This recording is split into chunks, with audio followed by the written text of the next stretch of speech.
I know there's things you cannot tell me. But I also know there's a story here, and I think everybody will hear about it. Do you think your paper has the resources to take that on? I do. Do you? The Boston priest molested kids in 6 different parishes over the last 30 years. The church found out about it and did nothing. We haven't committed any long-term investigative resources to the case. No, we haven't. And that's the kind of thing your team would do. Spotlight? Guys, listen. Everybody's going to be interested in this. Obviously, the church will fight us very hard. I'm trying to get some background information. I don't want you recording this in any way, shape, or form. Nothing. We understand you've settled several cases against the church. I can't discuss that. There aren't any records of any of these settlements. Nope. When you're a poor kid from a poor family, and when a priest pays attention to you, it's a big deal. How do you say no to God? Spotlight. Is this the tip line? You think he's got something? I want to keep digging. We need to focus on the institution. Show me that it came from the top down. They'll try to silence anyone who speaks out. You leave me alone, you hear me, goddammit? 6% act out sexually. 6% is 90. 90 priests. If there were 90 of these bastards, people would know. Maybe they do. You're going to give me the names and the names of their victims. Are you threatening me? I was doing my job. Yeah, you and everyone else. I am here because I care. We're going to tell this story. We're going to tell it right. I'm hoping we can keep this between us until we all get on the same page. Is that why we're here, to get on the same page? We've got 2 stories here. A story about degenerate clergy, and a story about a bunch of lawyers turning child abuse into a cottage industry. Which story do you want us to write? Because we're writing one of them. I'm not crazy. They control everything. This is not just Boston, it's the whole country, it's the whole world. They knew, and they let it happen. It could have been you. It could have been me. It could have been any of us.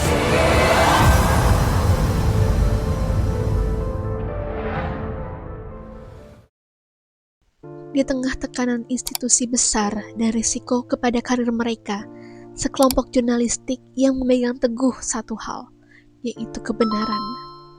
Film Spotlight ini bukan hanya tentang investigasi, tetapi bagaimana jurnalis menerapkan kode etik jurnalistik untuk dipraktikkan.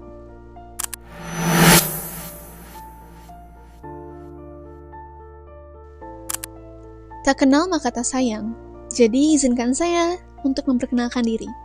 Saya Nabila Zahira dari Politeknik Negeri Jakarta kelas penerbitan 2C, dan NIM saya 2506321116. Pada kesempatan kali ini, saya akan mempresentasikan atau mereview film Spotlight yang disutradarai oleh Tom McCarthy, dan ini mengangkat kisah nyata dari tim jurnalistik investigasi dari The Boston Globe. In at least the first year that we covered this, we probably wrote at least 600 stories. We were trying to cover, why did this happen?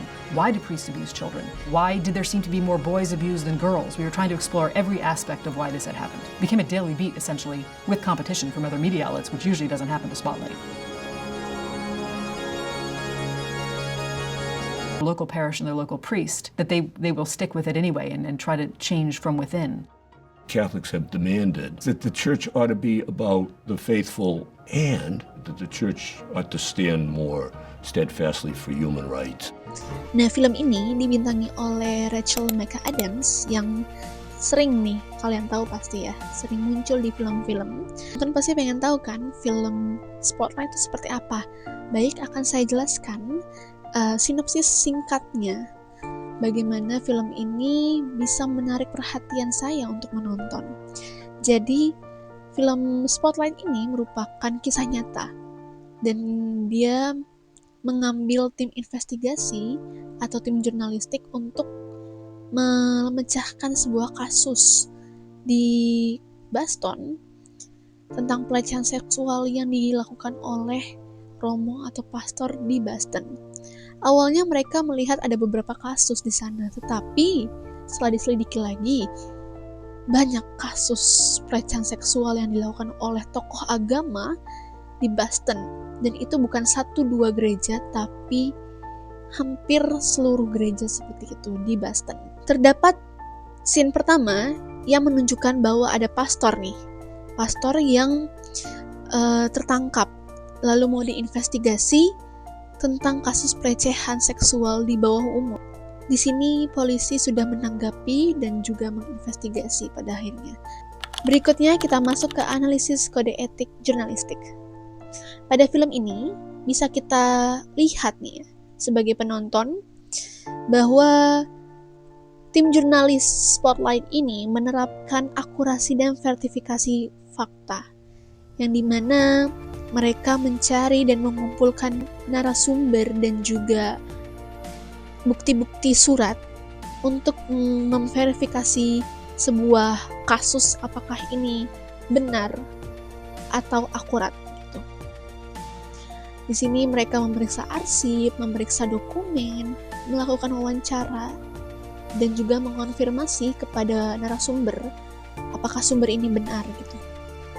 Nah, kita bisa lihat nih bahwa Spotlight ini mempunyai independensi yang tim investigasinya ini mendapati banyak tekanan dari berbagai institusi besar dan juga gerejanya dan juga masyarakat. Kenapa masyarakat?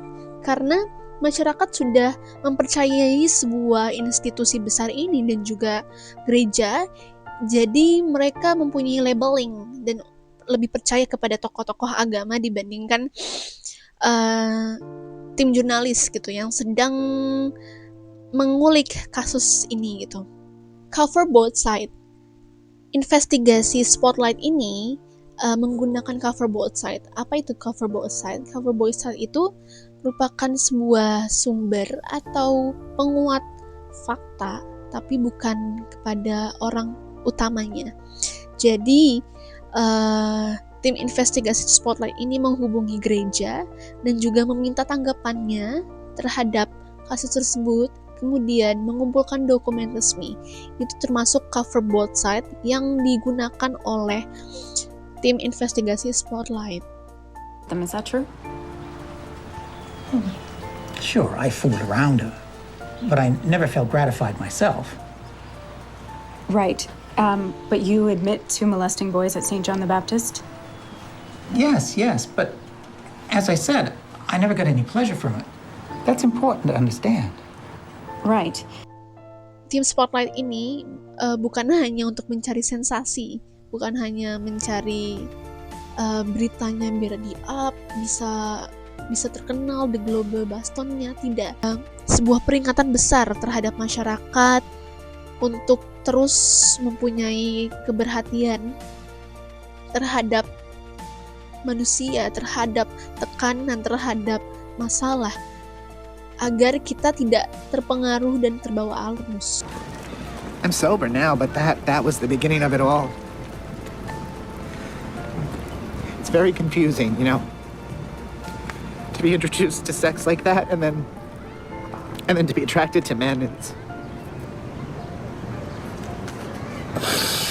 I'm sorry. I knew I was gonna do this. Oh, I'm sorry. Don't be sorry. It's okay, Joe, it's okay. Of course, there is a church right there. And a playground. Dan yang paling penting adalah menghormati korban. I am here because I care. We're not going away. We're going to tell this story. We're going to tell it right. We just need a little more time. That's all we're asking for. Ya, benar. Tim investigasi Spotlight ini berjalan juga karena menghargai korban. Karena dari awal mereka sudah membuka suaranya tapi tidak didengar. Dan akhirnya Spotlight dari The Global Boston ini meng-up. Dan juga karena kasusnya sudah lama sekali ya, dan juga banyak banget korbannya, setelah mereka mencari di buku, mereka melakukan investigasi langsung ke lapangan, langsung cari-cari ke rumahnya, mereka menanyakan kepada orang-orang, itu sudah terlihat bahwa effort dari tim investigasi Spotlight ini sangatlah besar untuk menghormati korban. Dan juga di sini saya salut sih sama tokoh-tokoh asli dari film ini. Mereka walaupun banyak tekanan dan juga awalnya nggak disetujui, mereka tetap jalan gitu. Mereka punya rasa kemanusiaan bahwa kasus ini tuh nggak boleh didiamkan begitu saja, dan korban juga pasti punya trauma yang besar di dalam dirinya, tapi kasusnya itu masalahnya udah gitu aja, hilang gitu aja tanpa adanya permintaan maaf dari pihak gereja, dari pihak pelaku, atau kesembuhan mental pada para korban. Itu juga harus diperhatikan. Jadi tim Spotlight ini sangat membuat langkah yang benar untuk menghargai dan menghormati para korban. Tim investigasi Spotlight ini juga tidak tergesa-gesa dalam mencari sumbernya. Jadi menurut saya ini merupakan kode etik jurnalistik yang sudah dilakukan oleh tim investigasi Spotlight. Selanjutnya adanya hak dan keberimbangan. Jadi tim investigasi jurnalistik Spotlight ini melakukan wawancara terhadap korban, lalu juga memberikan kesempatan untuk para pelaku untuk menjawab, tidak menghakimi pihak korban ataupun pihak pelaku.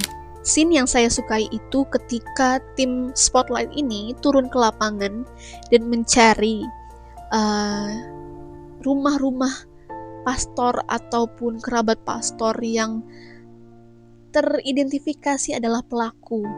Dia mengetuk pintu rumah, lalu disuruh pergi, kena omel, lalu digebuki. Ada banyak sekali struggle terhadap tim Spotlight ini, dan scene itu tuh sangat berbekas di saya karena terlihat gitu ya, oh seperti ini kerja jurnalis gitu, dan itu sangat menginspirasi saya untuk menjadi jurnalis ke depannya. Berani mengambil resiko, berani untuk meluangkan waktu yang banyak untuk hal yang harus diperjuangkan gitu. Karena saya sebagai penonton dan juga mahasiswa jurnalistik, jadi fakta yang saya temukan adalah bagaimana cara kerja jurnalis untuk mencari tahu kasus-kasus ini. Fakta-fakta yang mereka dapatkan dengan susah payah, itu fakta jurnalis yang saya lihat kerja nyatanya gitu. Oke, menurut saya dampak dari film ini itu sangat banyak ya. Untuk penonton yang ingin nonton aja, itu memberitahukan bahwa jurnalis seperti ini loh kerjanya. Dan juga kasus-kasus yang seharusnya diberitakan, janganlah dipendam, janganlah tidak diberitakan. Jadi sehingga dampak terhadap suatu berita itu sangat penting untuk masyarakat gitu, agar masyarakat bisa menghadapi dan juga mengetahui apa yang terjadi gitu loh di sekitar mereka. Kita jadi tahu nih bagaimana tim itu menyatukan pemikirannya agar jalan gitu investigasinya. Pastikan kita semua punya pikiran masing-masing, punya pendapat masing-masing untuk menyukseskan kasus ini, dan mereka berhasil untuk menyatukan bersama. Yep, send him over. Spotlight, can I help you? Phones have been ringing all morning. That's right. Thank you very much. Spotlight. Mike, can you grab that? Yeah. Yes, that's correct. They're almost all victims, Robbie. I'm sorry to make you wait. Sasha Piper. Last name? I'm sorry, can I? Who am I It's speaking very to? tough to talk about, I know. Yes, you can reach me here at extension 224. This is Spotlight. Thank you so much. 6 years. Can I put your name? This is your son. Did you happen to have any contact with anybody that was there after you left, or was that? Do you remember what year this was? I understand. Great. Father So which Shane. parish was it? Spotlight.